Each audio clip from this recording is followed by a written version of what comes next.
Why did we build ScreenSteps Live? That's a question a lot of people ask us. There's a lot of content management solutions out there and a lot of publishing solutions. So why did we feel the need to create something new? I'm Greg DeVore. And I'm Trevor DeVore. We're both from Blue Mango Learning Systems. In the next couple of minutes, we're going to show you why we created ScreenSteps Live. Any good product is a solution to a problem. So what was the problem we had that inspired us to create ScreenSteps Live? We had to teach. We're a software development company. We have to provide customer support to the people who purchase our software. We have to teach them how to use our applications quickly and efficiently. We had to learn. Many times we would work with outside contractors, especially for graphics work. They might use techniques in Photoshop that we weren't familiar with. We had to learn how to use those techniques so that we could update the graphics after they had left and were no longer working with us. We also had to recall. In our company, there was a lot of things that we would do once every month, once every 3 months. For example, I was just learning how to use Unix when we started out, and so our web server had some tasks that had to be performed every once in a while. I'd have to go to Google and research how to perform that task, and then the next time it came around, I'd have to go back and search in Google again and figure out how to do it. I ran into the same issue. I would have to, every so often, download our transactions from PayPal into QuickBooks. I could never remember quite how to do it, so each time I had to go relearn the process. So really what we needed was an efficient way to teach, to learn, and to recall information. What options were available to us at the time? The best option we saw was recording videos. The first desktop software that we wrote was a multimedia history application. This software was targeted at a general audience that wasn't necessarily computer savvy, and we had to teach them how to use this interface that required a lot of interaction. So what we did is we sat down and we made screencasts that walked our customers through each screen. This worked great, except that it became very difficult to update. After we completed these initial screencasts, we later updated the history application, and we had to go back and reproduce all the videos we'd created. So we also looked at writing manuals, and we did that for some applications as well. We tried to keep them as visual as possible, and they were a little bit easier to update, but they were still a lot of work. We found that there was a major problem with both of these approaches. They were both projects. Now, why is a project a problem? Well, let's look at how a project works. To start out with a project, you do a lot of planning. If you're producing videos, you have to write scripts. If you're writing a manual, you have to outline all the contents and you have to work on all the formatting. You can spend weeks and sometimes months just planning the project. After you finish planning a project, then you have to produce it. If we look at the screencast example, I had to take the script and then I'd have to go through the tedious process of practicing the whole script, making sure my windows for my software were all in the right place, making sure I didn't get interrupted. It was a really tedious task. It took me a really long time to make each video. You have the same situation with manuals. You spend a lot of time writing, revising, and formatting the information you're trying to produce. When it's all done, you deliver it and you move on. The last thing you want to have to do is go back and update it if the information you were documenting ever changes. So what was it that we really wanted? We wanted to get away from the idea of a project, that whole plan, produce, deliver. We wanted to shrink that down so that it could happen in little spurts over time. We wanted to establish an ongoing process instead of working on projects. What do we mean by that? We wanted to be able to document something and add it to a knowledge repository right in the moment that we needed it. So if a customer asked us a question and we had not documented a response to that yet, we wanted to be able to create it right in that moment and send it out to them. We wanted documentation to become something that we did a little bit each day instead of having to set aside a week or a month to work on a project.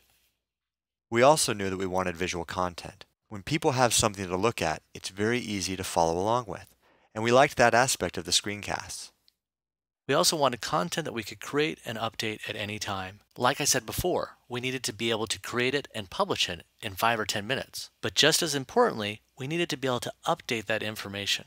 That was a real problem with the videos. We couldn't update them. If the underlying information changed, we had to go back and re-record. We wanted a solution that allowed us to have that visual nature, but also update that information whenever we needed to. We really wanted the content to be searchable. If you have a large knowledge repository that isn't searchable, it just becomes too hard to find what you need. As we looked around, we couldn't find a solution that met all of our requirements. It was then that we created ScreenSteps Desktop. ScreenSteps Desktop really came about from an idea that Greg had while working on another documentation project. In this project, he was taking hundreds of screenshots that he would then have to transfer into an authoring program. Well, he thought, what if we had a program that could automate this whole process of creating documents from screenshots? So we wrote ScreenSteps as an application that would automate the creation of these visual step-by-step guides. But what was more, it was really easy to go back and update any of the screenshots that we took if the content ever became stale.